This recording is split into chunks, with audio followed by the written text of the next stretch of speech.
Adrian Collins rubbed his tired eyes and took another sip of cold coffee. The clock on the wall showed 2:17 a.m., but he barely noticed.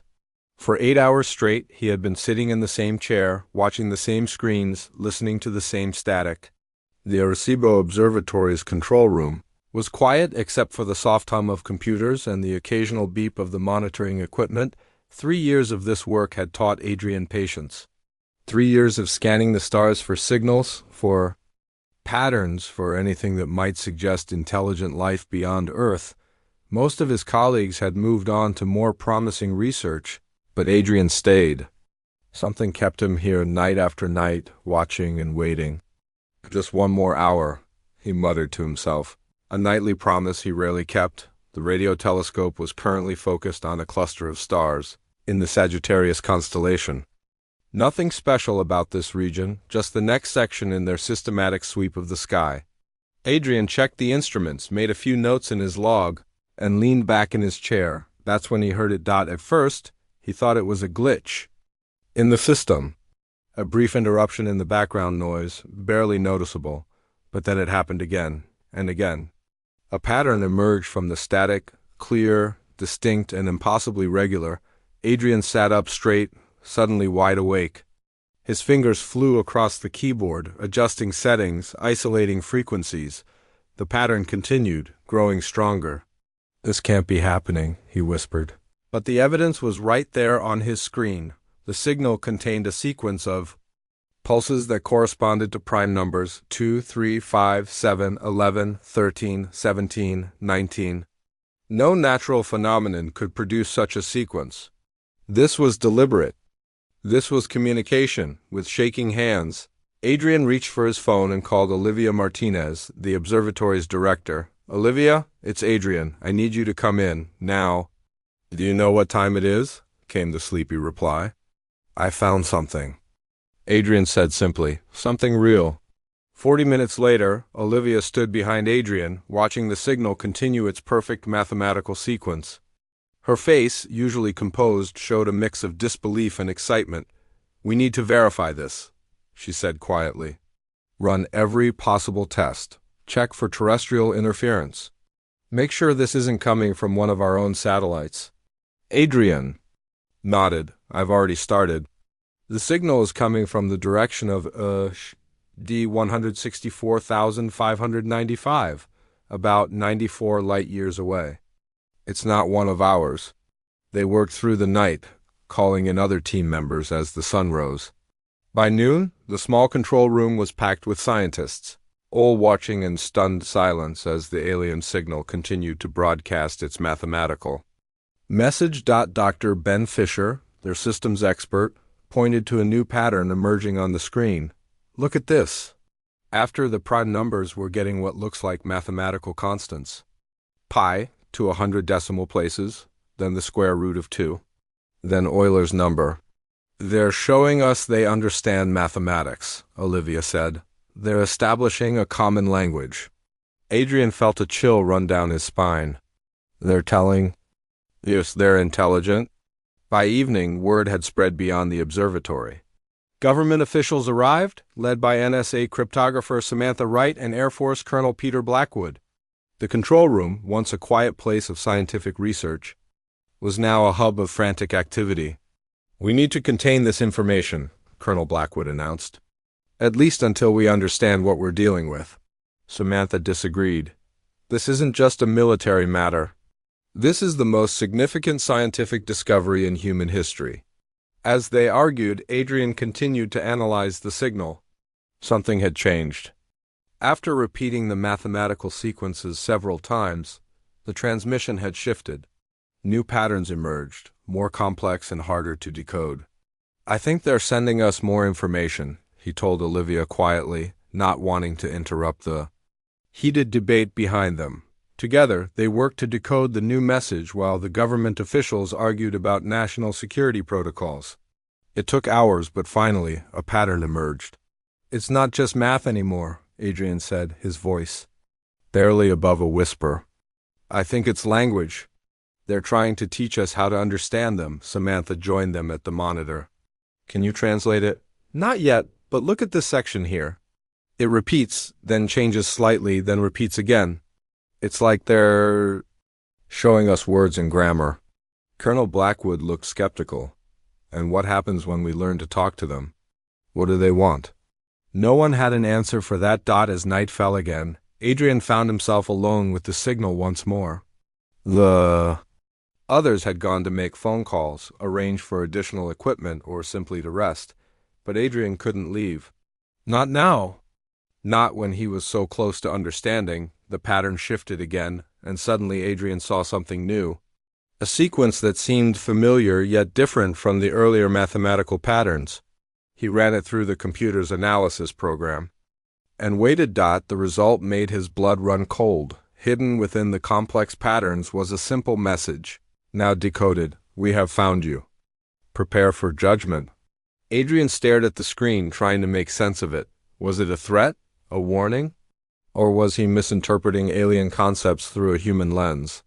Before he could call the others, a new transmission began. This one contained what appeared to be images, diagrams, schematics, star maps.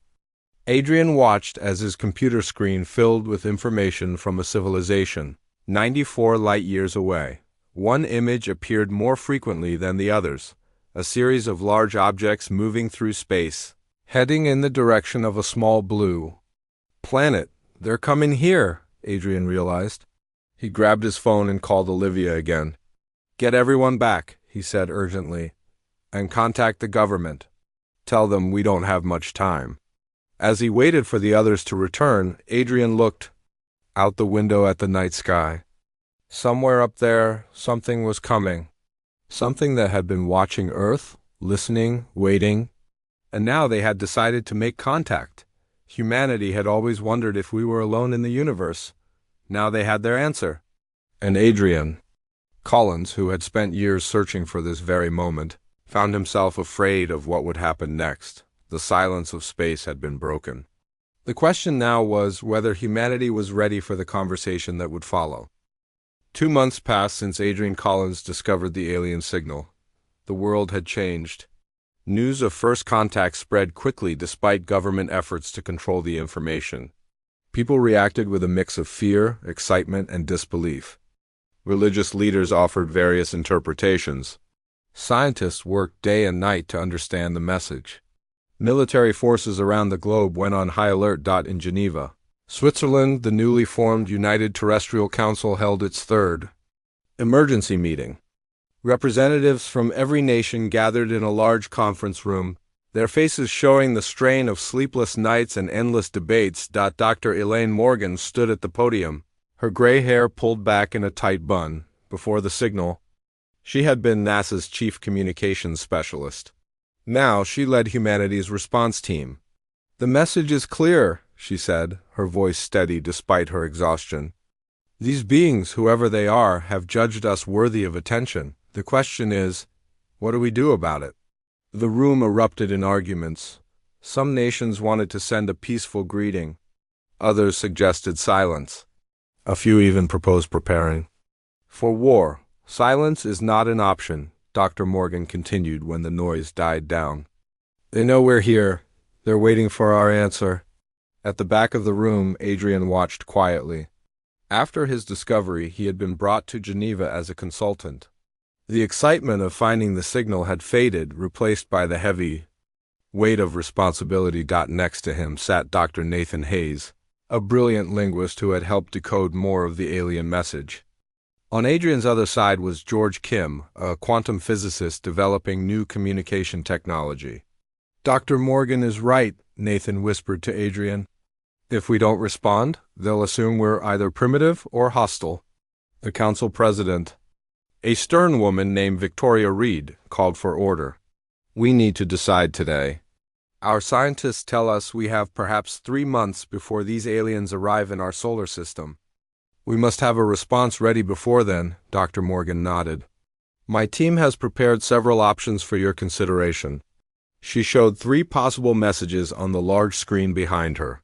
The first was simple, mathematical formulas and basic. Greetings. The second was more detailed, including information about Earth's biology, languages, and social structures. The third was a comprehensive package containing Earth's history, scientific achievements, art, music, and literature. The first is safe but may make us appear primitive. The third tells them everything about us, our strengths and our weaknesses. The debate lasted hours. Countries argued about what image of humanity should be presented. Should they hide the wars and conflicts of human history? Should they appear stronger or more peaceful than they really were? Adrian listened to all sides, but something bothered him. Finally, he stood up. "May I speak?" he asked. The council president nodded. "I've spent more time with the alien signal than anyone," Adrian said, his voice quiet but firm. "One thing is clear to me: these beings value honesty. Their message was direct and truthful. They didn't try to appear better than they are. I think our response should be the same." The room fell silent as his words sank in. Dr. Morgan smiled slightly. "Mr. Collins makes a good point. Deception might be the worst strategy. If these beings can travel across space to reach us, they can probably see through our lies. In the end, they chose honesty. The response would include accurate information about Earth, its beauty and its flaws, its achievements and its failures. And it would end with a simple statement: we hear you. We are ready to talk. We are not afraid." Once the message was approved, Dr. Morgan's team began the complex process of sending it. They would use a network of radio telescopes around the world, all broadcasting together to create a signal strong enough to reach the aliens. The night before transmission, Adrian found himself at the main control facility in South Africa. He couldn't sleep, so he walked outside to look at the stars. Dr. Morgan joined him a few minutes later. "Having second thoughts?" she asked. Adrian nodded. "What if we're making a mistake? What if they're coming to destroy us and we're just telling them exactly how to do it?" She considered this. "That's possible. But if they wanted to destroy us, why warn us first? Why not just arrive and attack? No, I think they want something else." "Like what?" "I don't know. Maybe they're curious. Maybe they're lonely. Maybe they need something from us. We won't know until we talk to them." Adrian looked up at the countless stars above them. "And if they are coming to judge us? Then we'll be judged for who we really are," she said simply. "Not for who we pretend to be." The next day, as the sun rose over the South African plain, the transmission began. The message, humanity's first deliberate communication with an alien intelligence, streamed out from Earth in a powerful beam of radio waves. Racing toward the approaching visitors at the speed of light, Adrian watched the monitors as the signal strength peaked.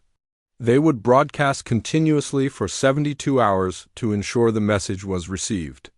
"Now we wait," Dr. Morgan said. The waiting was the hardest part. Days turned into weeks. The aliens didn't respond. Had they received the message? Were they ignoring it? Or were they simply taking their time to consider their reply? World leaders grew nervous. Military preparations accelerated. People built shelters and stockpiled supplies. But still, no word came from space. Then 6 months after the initial signal, as humanity held its collective breath, orbital satellites detected movement at the edge of the solar system. Several large objects had appeared, decelerating as they approached. They were massive, each larger than any spacecraft humans had ever built. And they were heading directly for Earth. In the UTC command center, alarms sounded as the detection was confirmed. Adrian rushed to Dr. Morgan's side as she received the news. "They're here," she said, her face pale but determined. "God help us." Oh, Adrian looked at the radar images of the approaching ships. After years of searching the stars for signs of life, after months of preparing for this moment, the truth was finally upon them. Humanity was no longer alone. And the silence of Earth was about to be broken forever. The 7 alien vessels entered Earth orbit with impossible grace. Each ship was enormous, at least 3 miles long, with smooth black surfaces that seemed to absorb light rather than reflect it. They positioned themselves evenly around the planet, silent and watchful. Earth's military forces scrambled jets and activated missile systems, but no orders to fire were given. Everyone knew such attacks would be pointless against visitors who could cross the stars. Captain Lisa Donovan stood on the bridge of the USS Defender, the newest and most advanced spacecraft in Earth's small fleet. The Defender had been rushed into service after the alien signal was detected. Now it hovered in low Earth orbit, the first line of human contact. "All systems ready, Captain," said her first officer, Jack Riley. His voice was steady, but Lisa could see the tension in his shoulders. "Take us closer to the nearest alien vessel," Lisa ordered. "Slow approach, no sudden movements." The Defender moved carefully toward the massive black ship. Lisa had been a test pilot before this assignment. She had faced danger before, but nothing had prepared her for this moment representing all of humanity in the first close encounter with alien life. "They're beautiful," she said quietly as they drew nearer. The alien ship's surface wasn't simply black, it shifted with subtle patterns, like oil on water or the night sky filled with stars. "Captain, we're receiving a transmission," called out the communications officer. "It's everywhere, all frequencies. And it's not just it's being broadcast worldwide." On the main screen, an image appeared. At first, Lisa couldn't make sense of what she was seeing. It seemed to be a shape made of light, constantly shifting and changing, geometric patterns flowing into each other. "Is that our form?" Jack whispered. Before Lisa could answer, the light being spoke. Its voice was neither male nor female, deep yet musical, translated somehow into perfect English. "People of Earth, we are the Valorian Conclave. We have traveled far to meet you." Similar scenes played out in every major city on Earth. The same light being appeared simultaneously in public squares, government buildings, and broadcast stations. Billions of humans watched and listened, holding their breath. In the United Terrestrial Council headquarters in Geneva, Dr. Elaine Morgan and Adrian Collins stood together, watching the alien ambassador on the large screen. "We expected primitive creatures," the light being continued. "We expected fear, we expected silence. Your response surprised us." Adrian felt a chill. The aliens had received their message, the one he had helped create. Now everything depended on how they had interpreted it. "You spoke to us with honesty. You revealed your strengths and your weaknesses. This is unusual among young species." The light being paused, its patterns shifting faster. "Now we must determine if you are worthy of joining the galactic community, or if you represent a threat to be eliminated." A murmur of fear spread through the UTC headquarters. Dr. Morgan grabbed Adrian's arm, her fingers digging into his sleeve. "What does that mean?" she whispered. "Eliminated?" The alien ambassador continued. "We will test you. 3 challenges to prove your worth. Success means acceptance. Failure means extinction." The blunt words hung in the air. No diplomacy. Number. A negotiation. Just a simple statement of fact. On the USS Defender, Captain Lisa Donovan received new orders from Earth Command. She was to serve as humanity's military representative in the coming tests. Whatever the aliens had planned, she would face it directly. "First Officer Riley, you have the bridge," she said, straightening her uniform. "I'm taking a shuttle to Geneva." 24 hours later, the world's leaders and top experts gathered in the UTC headquarters. The alien ambassador had promised to explain the 3 tests in detail. The room was packed with scientists, military officers, and government officials, all waiting nervously. Adrian found himself seated between Dr. Morgan and Captain Donovan, who had arrived from orbit just hours before. "Have you ever seen anything like this?" Captain Donovan asked him quietly. Adrian shook his head. "I spent my life looking for aliens. I never thought about what would happen after we found them." The lights dimmed, and the alien ambassador appeared again, floating above the central podium. Its light form seemed even more complex up close, with layers of geometric patterns moving independently of each other. "The Valorian Conclave has existed for 1 million of your years," it began. "We have encountered 842 intelligent species. Some have joined us. Others have been deemed too dangerous to permit their expansion." The room was completely silent. No one dared even to breathe too loudly. Your species is young but advancing quickly. Your message showed intelligence and self-awareness. But you have also shown great capacity for violence and destruction. We must determine which path you will follow. The ambassador's form expanded, filling more of the room with its shifting light. The first test is intelligence. We have placed a device in your Sahara Desert. It is currently emitting radiation harmful to your kind. You must deactivate it without destroying it. You have 7 days. Images appeared in the air, a strange metal object half buried in sand, surrounded by a shimmering field of energy. The second test is ethics. You will face a choice that has no correct solution. How you approach this choice will reveal your true nature. The ambassador paused, its pattern slowing for a moment. The third test is courage.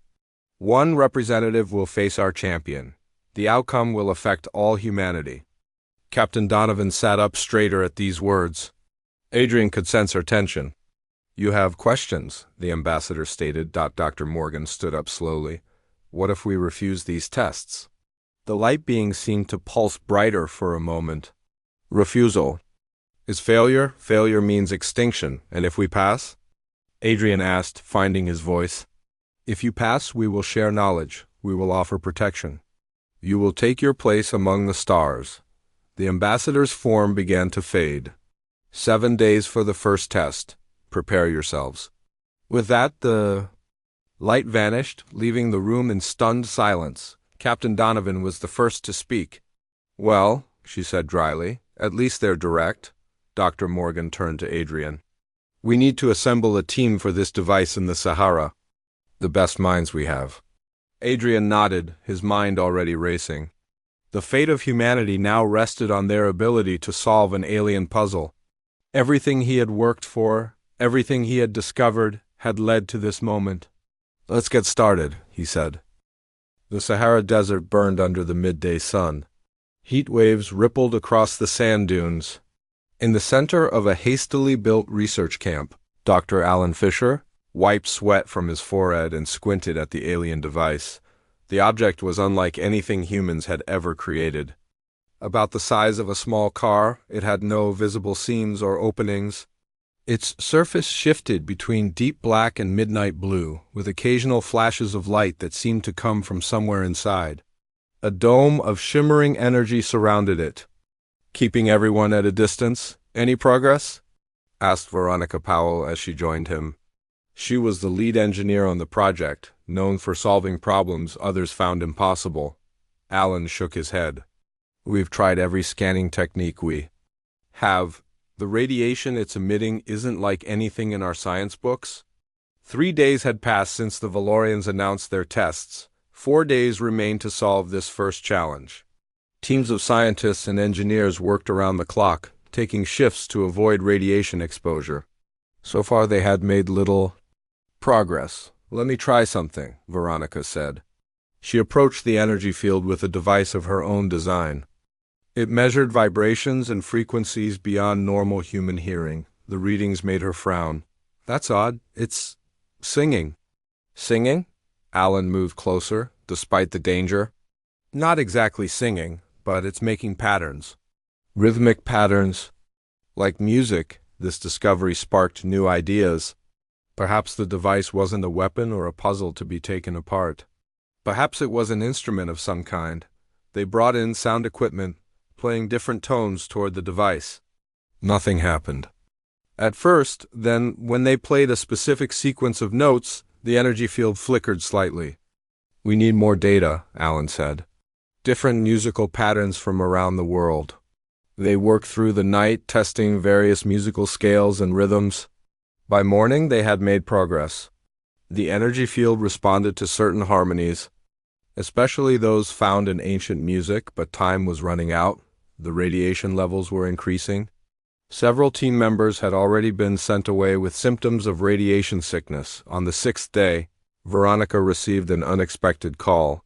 Her 8-year-old daughter Emma had arrived at the camp. She shouldn't be here, Veronica protested to the security officer. It's not safe. Dr. Morgan authorized it, the officer explained. She said sometimes we need to think differently. Veronica hugged her daughter tightly. You need to stay in the safe zone, understand? The big tent with the blue flag. Emma nodded solemnly. She was a quiet child who rarely disobeyed her mother. That evening, as the scientists gathered to discuss new approaches, Emma wandered away from the safe zone. Curious about her mother's work, she approached the alien device. Alan spotted her first. "Emma, stop!" But the girl had already reached the edge of the energy field.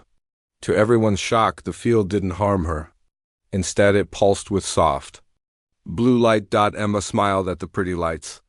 Then, as children often do when happy, she began to sing a simple lullaby her mother sang to her each night. The device responded immediately.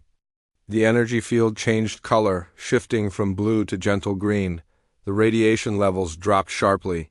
"Keep singing, Emma," Veronica called out, rushing to her daughter's side.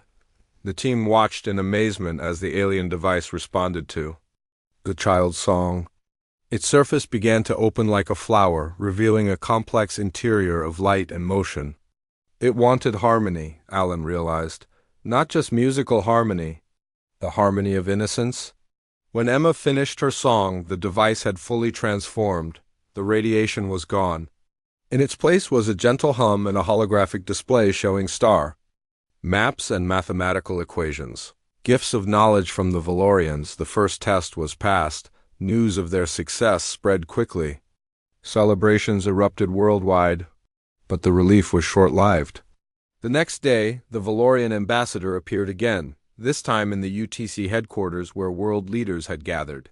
"You have passed the first test," the light being announced. "Your solution was unexpected.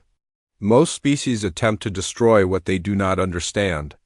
You sought harmony instead. This is noteworthy." The ambassador's form expanded. "Now you face the second test. A test of ethics." The room darkened and a complex hologram appeared in the center. It showed two planets, Earth and another world, with blue-green oceans and rust-colored continents. "This is Valoris Prime, our homeworld," the ambassador explained. "In this simulation, both worlds face destruction from a solar storm. You have resources to save one world. You must choose." UTC chairperson William Garcia stood up. He was a tall man with deep lines in his face, evidence of decades in politics. "If this is a test of our ethics," he said carefully, "then there must be more to it than an impossible choice." The ambassador's light patterns shifted faster. "Explain your reasoning." William walked closer to the hologram. "You're asking if we would sacrifice ourselves to save your world, or if we would save ourselves at your expense. But there must be a third option. There always is." He studied the simulation, noting the positions of the planets and the approaching storm. "What if we combined our resources? What if we found a way to save both worlds?" The ambassador seemed to pulse brighter. "The resources are insufficient." "Then we sacrifice part of each world to save the rest," William suggested. "Or we find a way to deflect the storm. Or we evacuate the populations to safe locations." "All impossible within the parameters of the test," the ambassador replied. William didn't back down. "Then we change the parameters. We refuse to accept that we must destroy one world to save another." The room fell silent. Had he gone too far? Was this refusal to choose a failure of the test? The ambassador's form grew still. "You would not choose?" "I would choose a third path," William said firmly. "Even if that path required great sacrifice. Even if it meant losing part of Earth to save both worlds. I refuse to condemn an entire civilization, yours or ours." For a long moment, the ambassador said nothing. Then its light form shifted, taking on a warmer golden hue. "Interesting. Most species choose self-preservation. Some choose self-sacrifice to prove their worth. None have challenged the nature of the choice itself." The hologram vanished. "You have passed the second test. Your ethics include the questioning of authority and the rejection of false choices. This is rare. This is valuable." Relief flooded the room, but it was tempered with caution. One test remained. "The final test begins tomorrow," the ambassador announced. "A test of courage. One human will face our champion." "Who will you choose?" William looked around the room. "We need volunteers." From the back, a woman stepped forward. "Captain. Kelly Harrison of the Marine Corps stood straight and confident. "I volunteer," she said simply. The ambassador's light form seemed to steady her. "Very well. Prepare yourself, Kelly Harrison. Tomorrow you face the greatest challenge of your life." As the ambassador vanished, Adrian Collins, who had been watching from the side, approached Kelly. "Are you sure about this?" he asked quietly. Kelly nodded. "Someone has to do it." "Might as well be me." Adrian looked at her with new respect. The fate of humanity now rested on her shoulders. The final test was about to begin. Captain Kelly Harrison stood alone in the center of a vast circular arena. The space had appeared overnight, constructed by the Valorians in an empty field outside Geneva. Around her, thousands of people filled the seats: world leaders, scientists, military personnel, and ordinary citizens chosen by lottery to witness humanity's final test. Kelly wore a simple black uniform with no weapons. The Valorians had been clear. This was a test of courage, not combat skills. Still, as a Marine, Kelly had trained for battle her entire adult life. Whatever came next, she would face it with the discipline and bravery that defined her. Above the arena floated one of the Valorian ships, its dark surface reflecting the morning sunlight. The crowd fell silent as the now familiar form of the ambassador appeared, hovering in the air before Kelly. "The final test begins," the light being announced, its voice carrying effortlessly across the arena. "Kelly Harrison will face our champion. The outcome will determine humanity's fate." From the opposite side of the arena, a new figure emerged. At first, Kelly thought it was another light being like the ambassador. But as it approached, she saw that this was something different. It was humanoid in shape, but made of what looked like liquid metal, constantly flowing and reforming. It stood 7 feet tall, with no distinguishable face, just a smooth silver surface where a head should be. "This is the Arbiter," the ambassador explained. "It adapts to match the capabilities of those it tests. It will challenge you in ways unique to your species." The Arbiter moved toward Kelly with fluid grace. She tensed, preparing for an attack. In the stands, Adrian Collins sat with Dr. Elaine Morgan and Captain Lisa Donovan. They watched nervously as Kelly faced the alien champion. "What do you think will happen?" Adrian whispered. Lisa shook her head. "I don't know, but Kelly is one of our best. If anyone can pass this test, she can." Down in the arena, the Arbiter stopped a few paces from Kelly, then, without warning, it transformed. Its liquid metal body reshaped itself into an exact copy of Kelly. Same height, same face, same uniform. The only difference was the silver color of its skin. Kelly gasped in surprise. She was looking at herself, a perfect mirror image. The silver Kelly spoke, its voice an exact match for her own. "To know courage, you must face yourself, your fears, your doubts, your darkest thoughts." With that, the Arbiter attacked. It moved with incredible speed, landing a punch that sent Kelly stumbling backward. She recovered quickly, blocking the next blow and countering with one of her own. Her fist connected with the Arbiter's chest, but it felt like hitting solid metal. Pain shot through her hand. The fight continued, brutal and fast. Kelly was a skilled fighter, but the Arbiter matched her move for move, anticipating her actions. Worse, it seemed to grow stronger with each passing minute while Kelly grew tired. In the stands, people watched in horror as Kelly took hit after hit. Blood ran from a cut above her eye. Her breathing became labored. "This isn't fair," Adrian said angrily. "How is this a test of courage? It's just beating her." Dr. Morgan gripped his arm. "Wait, I think there's more to this test than fighting." Down low. In the arena, Kelly fell to one knee after a particularly hard blow. The Arbiter stood over her, its silver face expressionless. "You cannot win," it said in Kelly's voice. "You are weak. Humans are weak. This is why you will fail." Kelly wiped blood from her face. Every part of her body hurt. But something about the Arbiter's words sparked anger in her heart. "We're not weak," she said, slowly rising to her feet. "We're just getting started." She launched herself at the Arbiter with renewed energy. For a brief moment, she gained the upper hand, landing several solid blows. But the Arbiter quickly adapted, catching her arm and throwing her to the ground. It pinned her there, its weight impossible to move.